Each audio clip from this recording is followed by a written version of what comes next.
అను పేరు పెట్టుదువనెను. కాబట్టి మానవుడు లోకములో పాపములో ఉంచి ఉన్నాడు.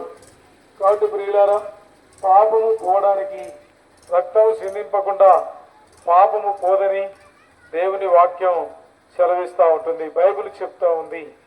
కాబట్టి పాపం కడగబడాలా. ఒక వస్త్రమును ఏ విధంగా శుద్ధి చేస్తామో, సర్ఫ్ వేసి, సోపు వేసి, నీళ్లు వేసి, కాబట్టి ఇన్ని మెథడ్స్ మరి లోకములో మురికి బట్టలను మరి శుభ్రం చేసుకునే మరి అనుభవం ఉంటుంది. బురదలో పడితే మనం కడుక్కుంటూ ఉంటాం. అయితే ఎలాగా మరి ఇవన్నీ శుభ్రం చేయబడుతున్నాయో మానవుడు కూడా కడగబడాలా. దేవుని వాక్యం చెబుతా ఉంది, రక్తము సిందింపబడకుండా పాప క్షమాపణ కలగదు, పాపము కడగబడదు. ఎవరి రక్తం? పరిశుద్ధుని రక్తం. లోకములో ఎవరు పరిశుద్ధులు?